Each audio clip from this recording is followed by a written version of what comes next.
Muy buenos días, estimados oyentes de Radio Esperanza. Una vez más los saludamos con amor en Cristo.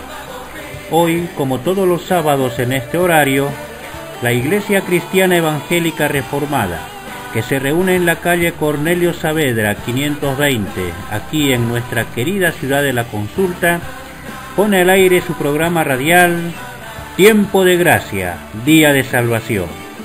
Programa cuyo eje es la exposición bíblica.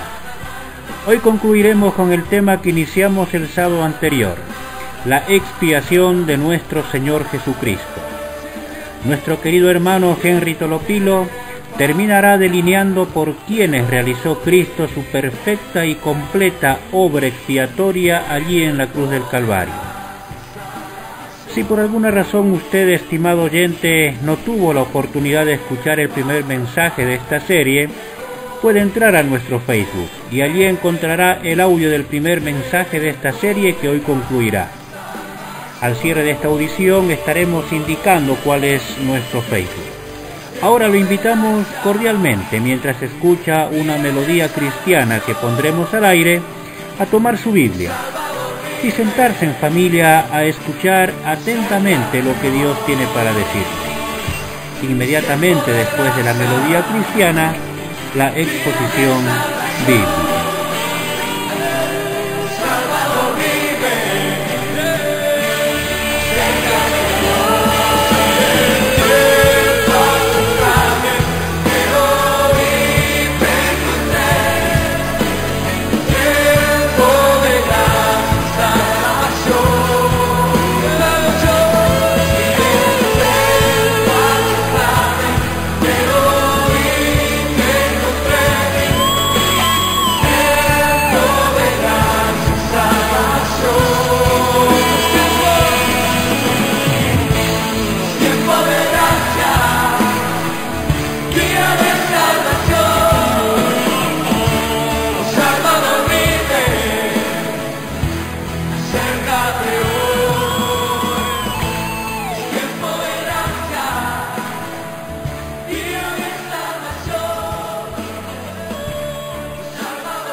pecadores, Cristo murió por nosotros.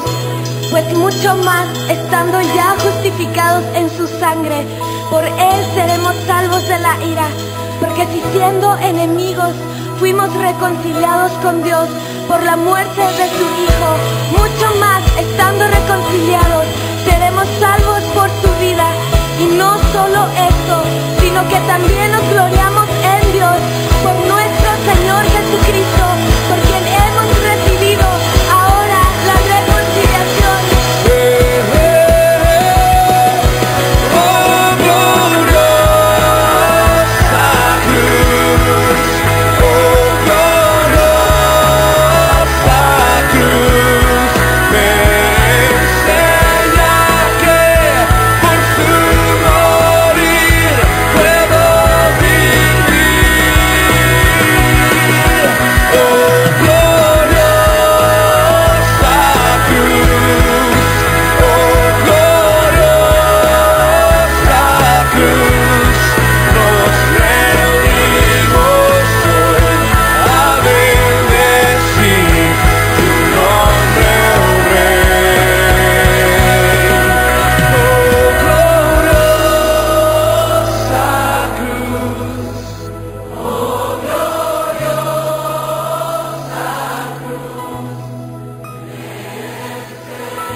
Continuamos nuestra serie de doctrinas sobre la gracia o doctrinas relacionadas a la doctrina de la salvación.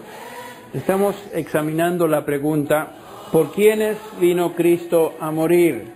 Otra forma de expresarlo sería, ¿por quiénes hizo expiación Cristo? Estamos examinando entonces el resultado de la muerte de Cristo en la cruz. Y hemos titulado a esta corta serie de 2 partes, la doctrina de la expiación eficaz. Si usted no escuchó la primera parte de este estudio, le animo a que obtenga la cinta o el CD para que se ponga al día, porque no vamos a cubrir todo el material, pero el primer estudio que llevamos a cabo fue un estudio fundamental que continuaremos desarrollando hoy, pero eso fue la base. Así que es importante que si usted no la ha escuchado, si usted no estuvo aquí, que por favor obtenga la primera parte. Estas doctrinas que estamos examinando por varias semanas realmente nos desafían.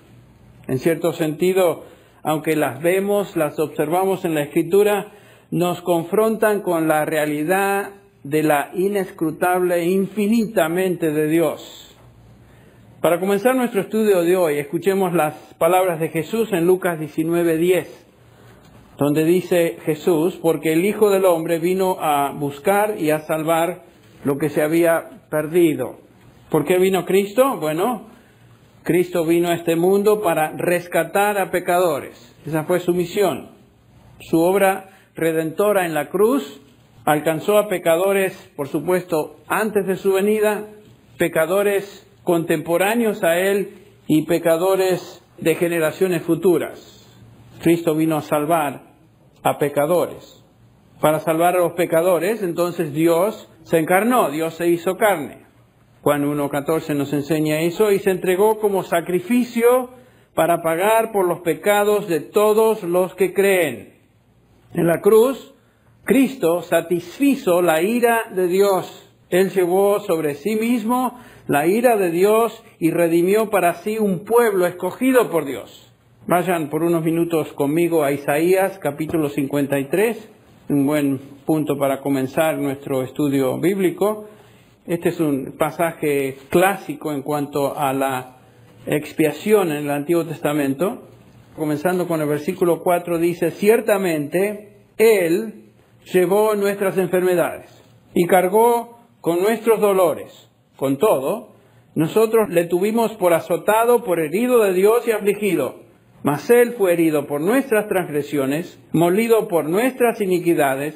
El castigo por nuestra paz cayó sobre Él, y por sus heridas hemos sido sanados. Noten las expresiones, nuestras enfermedades, nuestros dolores, nuestras transgresiones, nuestras iniquidades, nuestra paz, hemos sido sanados. En el versículo 6 dice, todos nosotros nos descarriamos como ovejas, nos apartamos cada cual por su camino, pero el Señor hizo que cayera sobre él la iniquidad de todos nosotros. Nosotros, una y otra vez repetido. ¿Quiénes son estos? ¿De quiénes son los pecados por los que él fue afligido y herido? Vean el versículo 10. Pero quiso el Señor, o quiso Jehová, quebrantarle, sometiéndole a padecimiento. Fue la voluntad del Padre quebrantar a su Hijo. Lo hizo porque así lo dispuso. Continúa el versículo 10 diciendo, cuando Él se entregue a sí mismo como ofrenda de expiación. Cristo se dio voluntariamente para expiar. Dio su vida en la cruz para expiar. Ofrenda de expiación. La pregunta es, ¿por quién hizo eso? Continúa el versículo diciendo, verá a su descendencia. Su descendencia es su simiente. Prolongará sus días y la voluntad del Señor en su mano prosperará. Debido a la angustia de su alma, Él lo verá y quedará satisfecho por su conocimiento. El justo, ¿quién es el justo? Mi siervo, que se refiere al Mesías, al Hijo de Dios, justificará a muchos y cargará las iniquidades de ellos. Al final del versículo 12 dice, derramó su alma hasta la muerte y con los transgresores fue contado, llevando el pecado de muchos. Qué increíble descripción de la cruz, ¿es cierto?, en el Antiguo Testamento. La pregunta, otra vez, la pregunta que hacemos es, ¿quiénes son estos? ¿Por quiénes Él se entregó a sí mismo como ofrenda de expiación, como acabamos de leer? Bueno, deben ser los de su descendencia o los de su simiente, que se mencionan allá arriba. Aquellos por quienes se dio como ofrenda de expiación, ellos son. Por ellos vino. También en Isaías, en el capítulo 6, y tenemos que regresar hacia atrás un poquito, Isaías capítulo 6, comenzando con el versículo 8, después de describir en el capítulo 5 la condición de apostasía de la nación, su pecado y el juicio venidero, Dios quiere un mensajero que vaya al pueblo y predique arrepentimiento al pueblo antes de que el juicio venga. El juicio viene, no hay duda de eso. Y el Señor dice lo siguiente, el versículo 8, y oí la voz del Señor que decía, ¿a quién enviaré? ¿Y quién irá por nosotros? Nosotros se refiere a la Trinidad, una referencia a la Trinidad. Isaías entonces responde, entonces respondí, heme aquí, envíame a mí. Por supuesto, esta debe ser nuestra respuesta como creyentes de ser mensajeros y testigos del Señor. Ir por todo el mundo, dijo el Señor Jesucristo, y hacer discípulos de todas las naciones. El versículo 8 del capítulo 1 de ellos dice, y me seréis testigos. ¿Dónde? Bueno, en Jerusalén, en Judea, en Samaria y hasta lo último de la tierra. Y Dios nos envía como sus mensajeros. Y cuando el Señor nos envía, debemos ser los primeros de decir, Señor, que yo sea tu instrumento, heme aquí. Ayúdame a ser ese instrumento. Viene un juicio, ¿no es cierto? El mundo está perdido, hay un solo medio de salvación. Hay un solo Salvador. Hay un solo medio, o mejor dicho, mediador entre Dios y los hombres. Ese es Jesucristo, hombre. Y aunque sabemos que la mayoría de las personas no va a responder al Evangelio, es nuestra responsabilidad y mandamiento de Dios predicar el Evangelio a toda criatura. Dios le dice a Isaías, ve y di al pueblo en el versículo 9.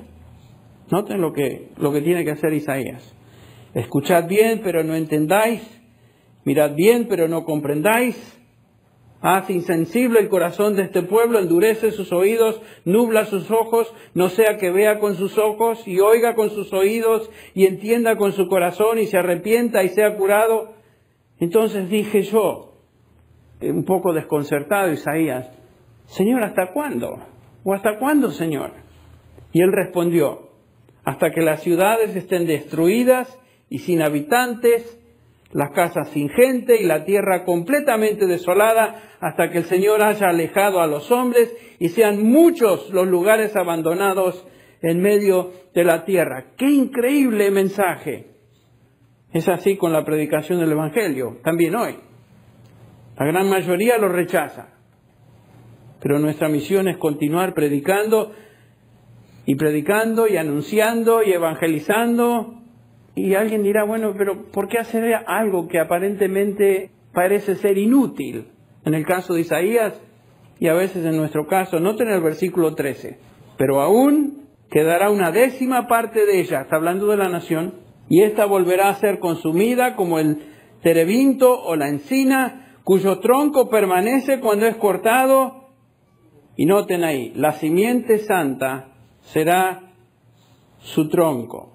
Lo que dice el Señor es, habrá un remanente, va a haber un remanente, aunque la nación quede desolada, va a haber una 10ª parte, un remanente que va a responder. Y por esa razón debe ir.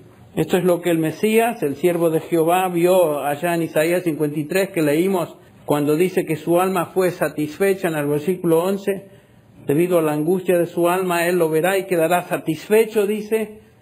Por su conocimiento, el justo, mi siervo, justificará a muchos y cargará las iniquidades de ellos. Dios conoce quiénes son los suyos. Dios conoce cuál es su remanente. Él sabe que los suyos son minoría, que solo el remanente será salvo. Esta es la simiente santa. ¿Qué quiere decir santo? Apartado. Apartada para Él. Esta era la situación en esos días y es lo mismo hoy. Predicamos el Evangelio a toda criatura y oramos por los perdidos, dejando los resultados al Señor para que Él salve a su remanente. Pero nuestra responsabilidad siempre es ir y predicar, aunque sabemos que no todos van a responder, más la mayoría va a rechazar.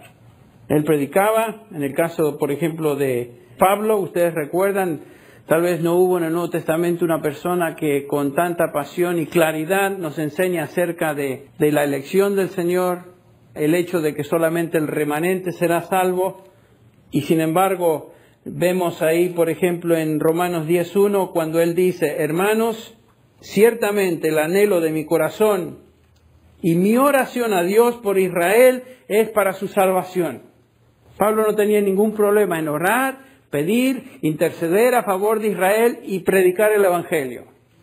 Él predicaba y oraba a favor de la nación, pero sabía que el remanente era el único que respondería. En el capítulo anterior de Romanos 9, el versículo 27, haciendo referencia a Isaías, también dice Pablo, aunque el número de los hijos de Israel sea como la arena del mar, ¿cuántos serán salvos? Solo el remanente será salvo. No toda la persona que sea judía, no todo Israel es Israel, solamente hay un remanente que va a ser salvo, aún dentro de la nación. Existe entonces una simiente designada como santa para Dios, separada por Él y para Él, los escogidos de Dios, quien al escuchar el Evangelio van a responder y serán salvos. En Hechos capítulo 13, versículo 48, Lucas nos recuerda la reacción de los gentiles. Hechos 13, 48, los gentiles, oyendo esto, se regocijaban y glorificaban la palabra del Señor. Y noten la frase que sigue. Y creyeron todos los que escucharon el Evangelio. Dice ahí, no. Dice, y creyeron todos los que estaban ordenados para vida eterna. ¿Quiénes son estos? El remanente, aquellos escogidos, el pueblo de Dios, la simiente santa. Ninguno de estos todavía se habían convertido. Por ejemplo, allá en Hechos 18, ustedes recuerdan que el Señor Jesús se aparece al apóstol Pablo. Pablo se encontraba en Corinto y en el versículo 9 leemos que el Señor se le aparece en un sueño a Pablo y dijo, no temas, sigue hablando y no calles, porque yo estoy contigo. Y nadie te atacará para hacerte daño. Y noten lo que dice, porque yo tengo mucho pueblo en esta ciudad. Noten, tengo mucho pueblo en esta ciudad. Ninguno de ellos se había convertido todavía, pero ya eran el pueblo de Dios. Ya eran la simiente santa de Dios. Solo tenían que escuchar el Evangelio y responder. Eran de Él. ¿Quiénes son los que van a creer? ¿Quiénes se salvarán ante la predicación del Evangelio?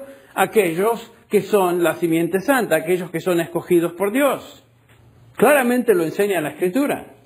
Y esto nos lleva entonces a considerar la doctrina de la expiación eficaz o expiación particular o expiación específica, como se le ha llamado. Claramente en toda la Escritura la salvación es de Dios. Los salvos son identificados como su simiente santa, su pueblo, sus escogidos, su iglesia. Entonces, si esto es verdad, y lo es, ¿por quiénes murió Cristo? La última vez, y esto es una breve recopilación de lo que ya estudiamos, dijimos que la mayoría de los creyentes o cristianos piensan que Cristo murió por todos los hombres y la expiación que Él logró en la cruz es una expiación potencial, pero no real, no eficaz. Pero la Biblia enseña lo opuesto. La expiación es limitada a los que Dios escoge y salva. Y para ellos, el poder de la obra de Cristo en la cruz es ilimitada, es absolutamente eficaz, no hay límites, porque Cristo pagó por el pecado de todos aquellos que Él salva. Para ellos, Jesús entonces no es un Salvador potencial, sino un Salvador real, un Salvador poderoso, ya que Él pagó eficazmente en su totalidad por sus pecados. Estamos hablando de los creyentes. Él llevó sus pecados y pagó por ellos. Entonces, estas personas, son la simiente santa, el pueblo de Dios.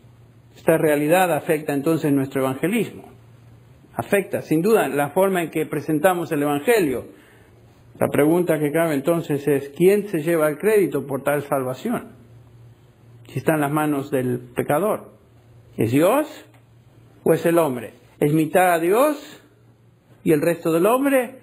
¿O es un porcentaje del hombre y el resto de Dios? ¿Quién se lleva el crédito de tal salvación si es el hombre que la hace eficaz o efectiva? Bueno, sabemos claramente que 1 Corintios 1:30, por ejemplo, nos dice el apóstol Pablo, mas por obra suya estáis vosotros en Cristo Jesús, el cual se hizo para nosotros sabiduría de Dios y justificación y santificación y redención. ¿Por qué? Versículo 31, para que, tal como está escrito, el que se gloríe ¿en quién? En el Señor. Entonces, ¿quién se lleva la gloria y el crédito de la salvación? Dios, porque es de Él en su totalidad. Dios no va a compartir su gloria con nadie. Ustedes pueden ver que decir que la expiación que Cristo hizo en la cruz es potencial y general, pero no particular y eficaz, entonces es concluir que la obra de expiación no es suficiente para salvarte, ya que tú tienes que hacer algo para salvarte, tú tienes que hacer tu parte y completar lo que Cristo comenzó. ¿Ven? Ese es el problema. Pero, como hemos visto, ¿cómo es posible que esto suceda para un pecador muerto en delitos y pecados? Efesios 2, 1 y 4. Insensible a las cosas del Espíritu, 1 Corintios 2:14, y no vamos a repasar todos los pasajes. Incapaz de entender y someterse a Dios, Romanos 8:7, y sin siquiera deseos de buscar a Dios, Romanos 3:10. Es imposible que un hombre pueda responder cuando se encuentra en una condición de muerte espiritual. Esto es lo que Cristo expresó cuando antes de expirar, ¿se acuerdan? Lo mencionamos la última vez. Las últimas palabras de Jesús fueron, consumado es. Jesús no dijo, comenzado es. Jesús dijo, consumado es. Toda la obra de expiación en la cruz fue absolutamente final y completa.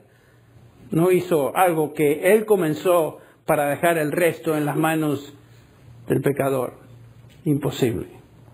Él hizo expiación completa y perfecta en pago por los pecados, todos los pecados de su simiente santa, aquellos que son de Él, los creyentes. ¿Pero qué de los pasajes que hablan de que Él murió por el mundo? Bueno, no tenemos tiempo de cubrirlos todos, pero veamos algunos de ellos. Cuando la palabra mundo en la Biblia se utiliza, por lo general pensamos que se refiere a todos los hombres. Es lo que pensamos. Pero veamos. Por ejemplo, en Juan 1:9, Fíjense Juan 1:9, aquella luz verdadera que alumbra a todo hombre venía a este mundo. ¿Cristo vino a todos los hombres sobre la faz de la tierra? ¿O dice ahí, mejor dicho, que vino al medio ambiente humano? Vino al mundo, es una palabra que describe a la humanidad. No está describiendo a todo y cada ser humano en el planeta. Vino al mundo, a la humanidad. La palabra mundo tiene significado limitado a la humanidad y no entonces a todo ser humano, ya que Cristo no vino a quitar los pecados de todas las personas que vivían sobre la tierra. Cristo vino a quitar el pecado de los que iban a creer en Él. En Juan 1:11 y 12 nos dice que a los suyos vino, los suyos no lo recibieron, pero a los que le recibieron, a los que creen en su nombre, a estos les dio potestad de ser llamados hijos de Dios. Entonces se limita a los que creen en su nombre. Juan 3:16, porque de tal manera amó Dios al mundo que dio a su Hijo unigénito, para que todo aquel que en Él cree no se pierda, mas tenga vida eterna. Claramente, no todo el mundo va a ser salvo, sino los que creen.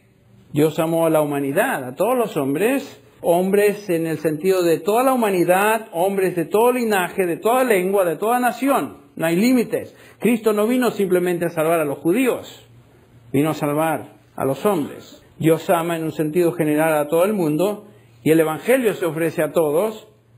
Dios demuestra su gracia común a todos los hombres, pero su amor salvífico, su amor que salva, se limita para los que creen y están en el mundo, los creyentes. Juan 4:42 nos dice, comenzando con el versículo 41, y muchos más creyeron por su palabra y decían a la mujer, ya no creemos por lo que tú nos has dicho, ¿se acuerdan la mujer samaritana? Porque nosotros mismos le hemos oído y sabemos que este en verdad es el Salvador del mundo. En otras palabras, no hay otro Salvador, es el único Salvador de la humanidad.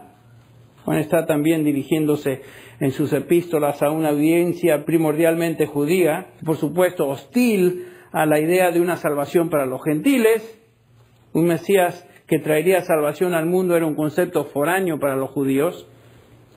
Cristo vino al mundo para salvar a todo aquel que cree, de toda nación, de toda lengua, de todo grupo étnico. Cristo vino al mundo para salvar.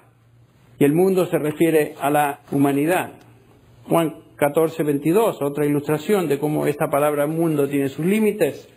Juan 14:22, Judas, no el Iscariote, le dijo, Señor, ¿y qué ha pasado que te vas a manifestar a nosotros y no al mundo? ¿Qué quiso decir Judas? Pues ciertamente Judas no estaba preguntando si Jesús se iba a manifestar a todo ser humano en la tierra. Judas estaba hablando al mundo de personas que le rodeaban, al público en general, fuera del grupito inmediato. No solo a nosotros, sino al mundo, no a cada ser humano sobre el planeta. Jesús mismo limitó la palabra mundo y el efecto de su sacrificio a favor de los suyos. Y aquí estamos en el capítulo 17 de Juan, en la oración cuando Cristo intercede por los suyos, comenzando con el versículo 6, Juan 17, he manifestado tu nombre a los hombres que del mundo me diste, tuyos eran, y me los diste, y han guardado tu palabra.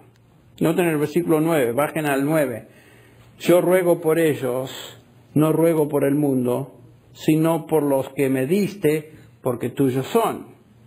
Aquellos que el Padre le dio del mundo, para que Él dé vida eterna. Versículo 15.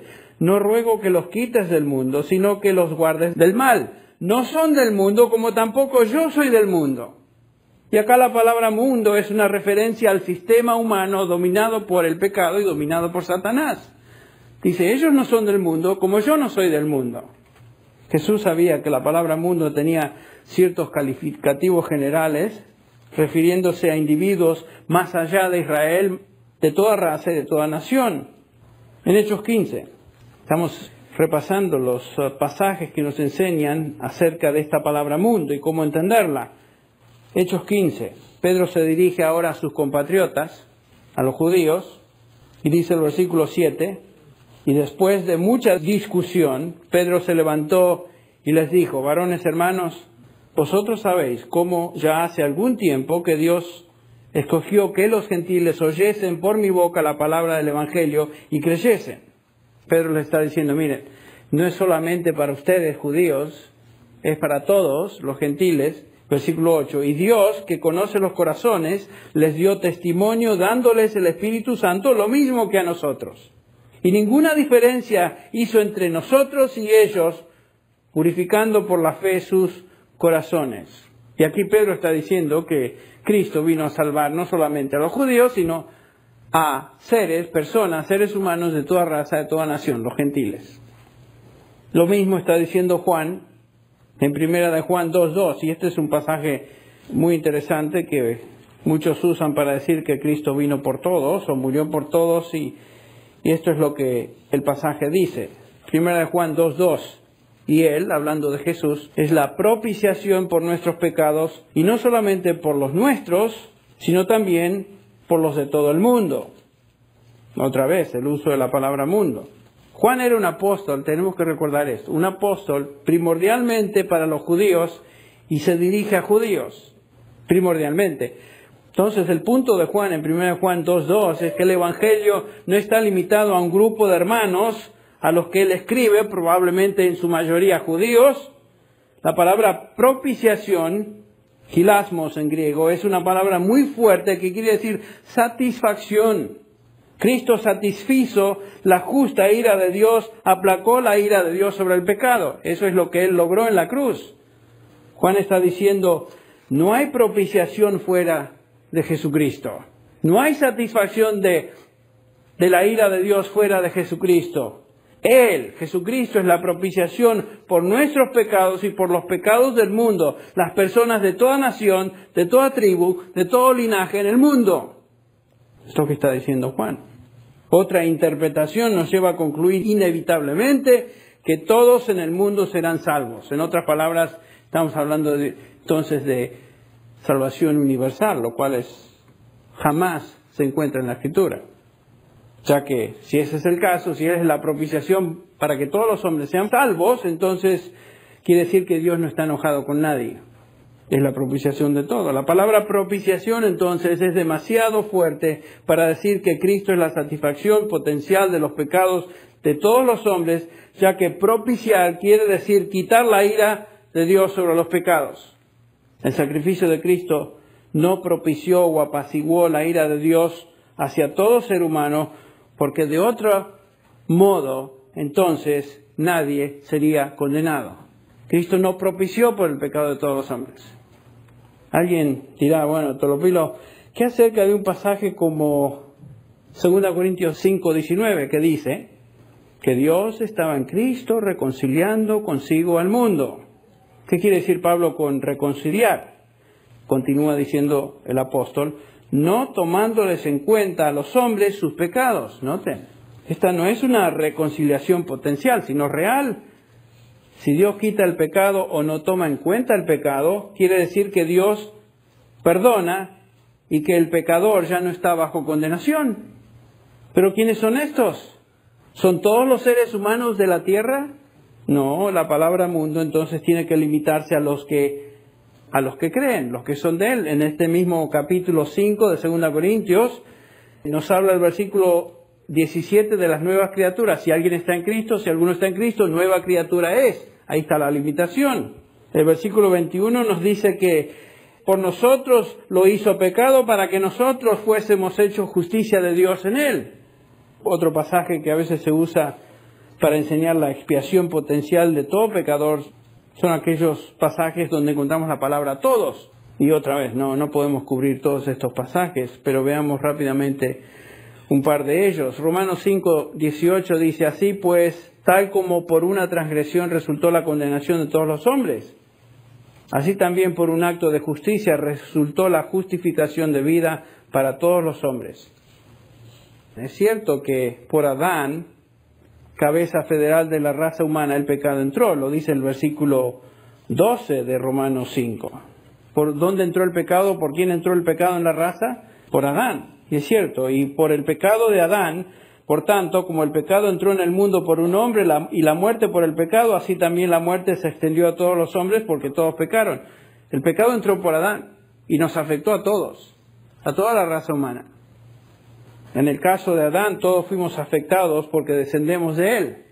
En el caso de Jesucristo, sin embargo, solo los creyentes son aquellos que se identifican con la obra salvadora de Cristo Jesús. Los creyentes nada más. Fíjense el capítulo 8 de Romanos, donde dice, y aquí se identifica a los creyentes como escogidos de Dios.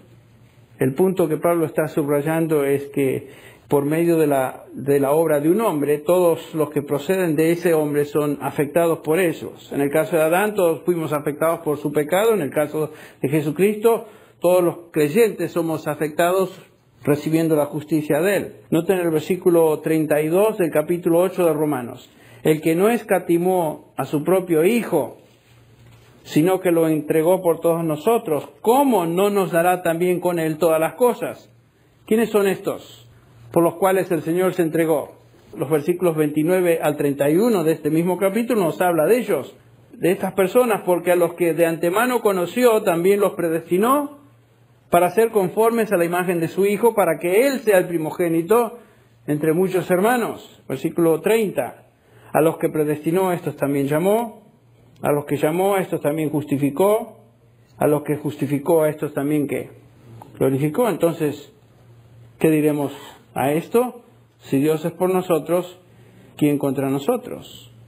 Ese es el grupo de personas por quienes el Señor lo entregó. En el versículo 33 ahora se identifican como los escogidos de Dios. ¿Quién acusará entonces a los escogidos de Dios? Y la respuesta es, por supuesto, nadie.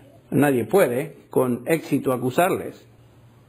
Podríamos también rápidamente ver el uso de la palabra muchos en el Nuevo Testamento. Mateo 20:28, muchos. Mateo 20:28 dice, como el Hijo del Hombre no vino para ser servido, sino para servir y para dar su vida en rescate por muchos. ¿Quiénes son estos? Aquellos que creen y por quienes Él hizo expiación.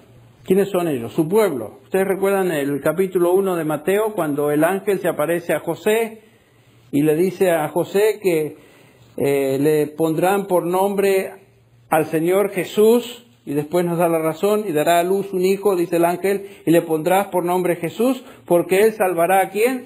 A su pueblo de sus pecados. ¿A quién salvaría Jesús? A su pueblo. La Biblia no enseña en ningún lugar una salvación potencial. El Señor salvaría eficazmente y con poder a los suyos, a su pueblo, a los escogidos, a la simiente santa, a las ovejas. Cristo vino a salvar a ellos. Cristo vino a dar vida eterna a todos aquellos que Dios Padre le dio para que Él diera vida eterna. Es una salvación y expiación eficaz para cada uno de ellos. No es así hipotética. No es tal vez quién va a responder a esta gran invitación. Cristo no vino con la intención de salvar a todos, sino con el propósito de salvar a aquellos que el Padre le dio para que Él diera vida eterna. El capítulo 17 de Juan nos hace claro eso, los versículos del 3 en adelante. Juan 10:11 dice Jesús, yo soy el buen pastor. El buen pastor su vida da por las ovejas. Y acuérdense que hay ovejas y aquellos que no lo son. Yo soy el buen pastor y conozco a mis ovejas.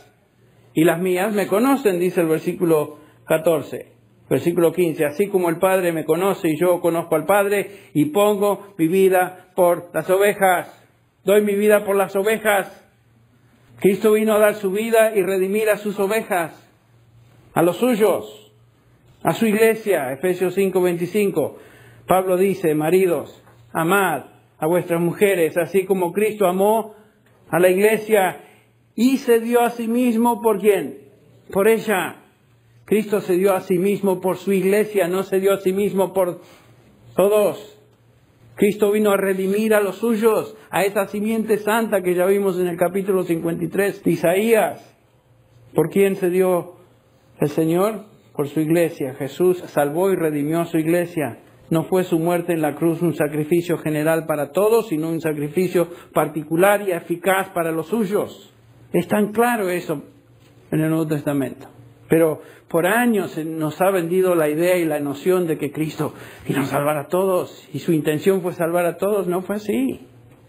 En esta misma epístola, en el capítulo 1, versículo 14 de Efesios, Pablo describe a los redimidos como, noten, la posesión adquirida para alabanza de su gloria. Los creyentes son una posesión adquirida de Dios. Son los escogidos de Dios desde antes de la fundación del mundo. Permítame entonces concluir y resumir la doctrina de la expiación eficaz.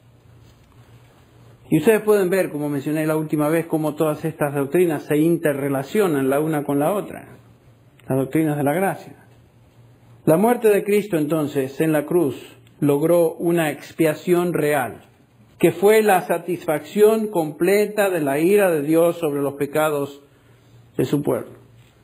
Esta no fue una expiación potencial, una expiación hipotética, donde el factor decisivo que realmente nos salva es nuestra voluntad de creer. No fue así. Los que enseñan esto sin querer están diciendo: el hombre se salva por sí mismo con la ayuda de Cristo. Y eso no es lo que quieren decir, pero es la conclusión. El sacrificio de Cristo expió los pecados de todos los que iban a creer, porque habían sido soberanamente escogidos por Dios para vida eterna.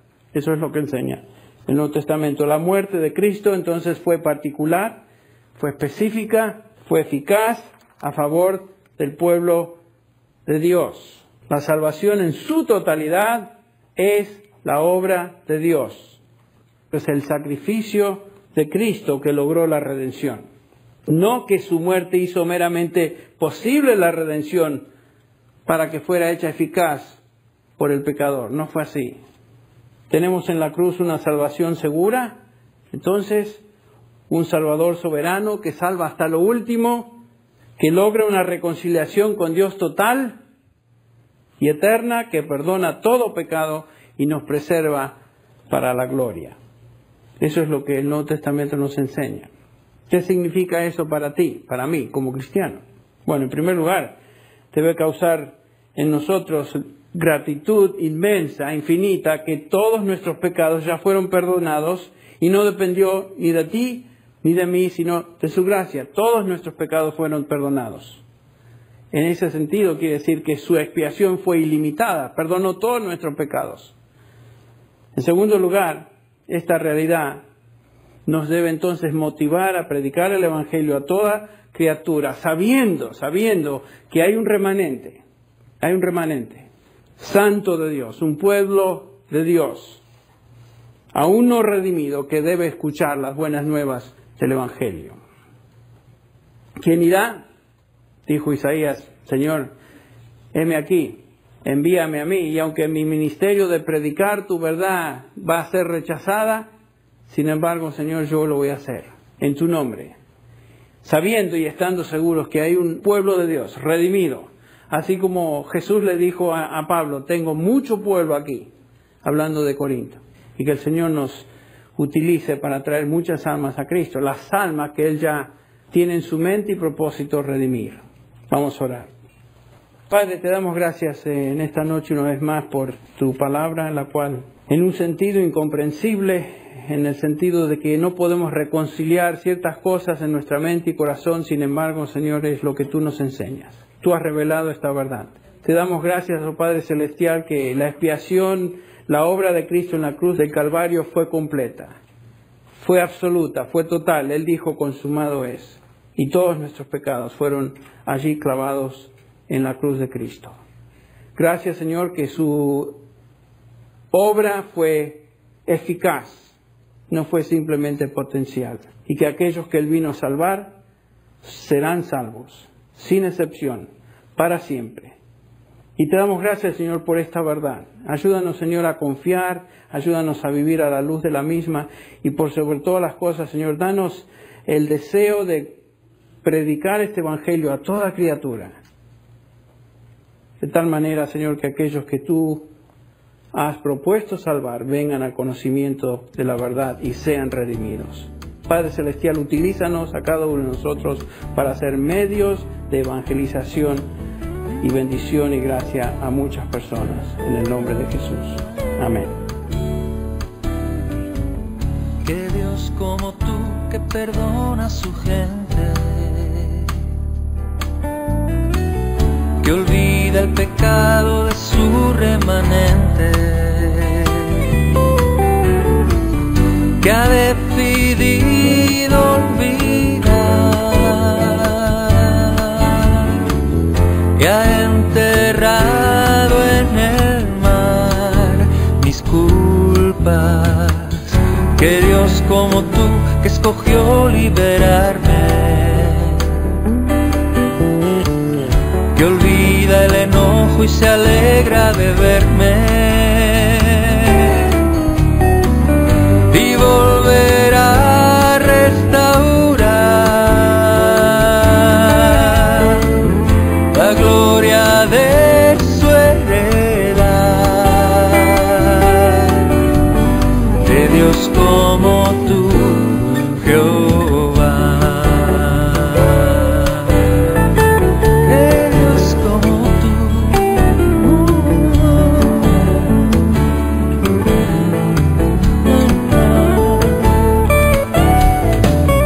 Que Dios como tú, que perdona a su gente, que olvida el pecado de su remanente, que ha decidido olvidar, que ha enterrado en el mar mi culpa. Que Dios como tú, que escogió liberarme, que olvida el enojo y se alegra de verme, y volverá a restaurar la gloria de su heredad. De Dios como tú, Jehová.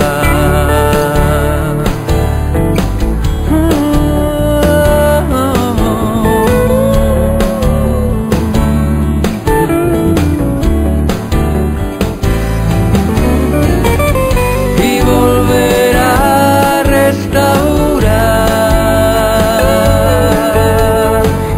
la gloria de su heredad. De Dios como tú, Jehová.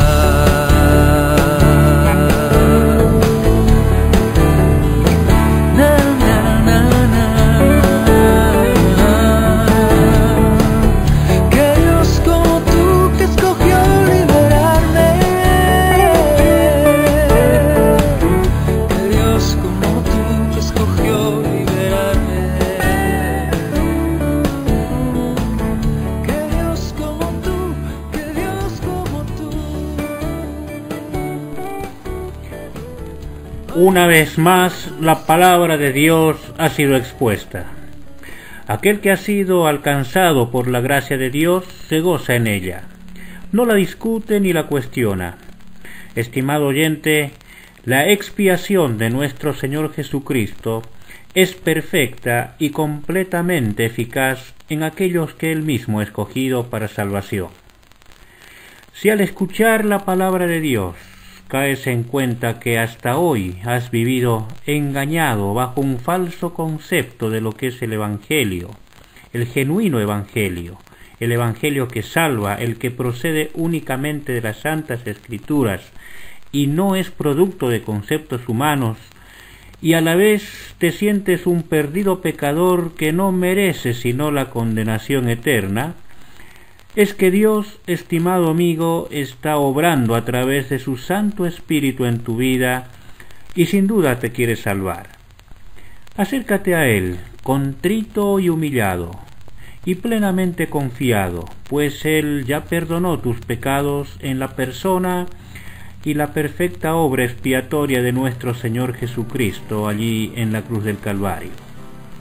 Recuerda que Él mismo dijo: el que a mí viene, en tales condiciones, yo no echo fuera.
Hemos llegado así al fin de nuestro programa. Los esperamos el próximo sábado en este mismo horario y por esta misma emisora, FM Radio Esperanza, aquí en el 91.3 del dial. Queremos extenderle, estimado amigo, cordialmente, una vez más la invitación para asistir a nuestra reunión de estudio bíblico. La realizamos todos los domingos a partir de las 5 de la tarde. Nuestra dirección es Cornelio Saavedra 520, aquí en la localidad de La Consulta. Nos agradará contar con vuestra presencia y compartir juntos las enseñanzas de la palabra de Dios. Queremos una vez más dejar en claro, estimado amigo, que no levantamos ofrenda. No deseamos absolutamente ningún beneficio económico de parte suya. Lo que nos mueve es el único propósito de compartir la palabra de Dios. Es el único fin que nos mueve. Ahora nos despedimos, no sin antes dejarles los distintos medios por los cuales hacer contacto con nosotros. Nuestro teléfono es 26 22 68 47 45. Repito, 26 22 68 47 45. Si gusta, también puede enviarnos un correo electrónico. Nuestro email es ice.reformada@gmail.com. O como dijimos al principio, también puede visitar nuestro Facebook. Puede ingresar directamente como Iglesia Cristiana Evangélica Reformada. Allí podrá encontrar todas nuestras actividades y también las audiciones de este programa radial. Mi nombre es Jonás Escobar y ha sido un verdadero placer compartir este espacio con todos y cada uno de ustedes aquí en FM Radio Esperanza y en Tiempo de Gracia, Día de Salvación. Que Dios, estimado oyente, los bendiga grandemente.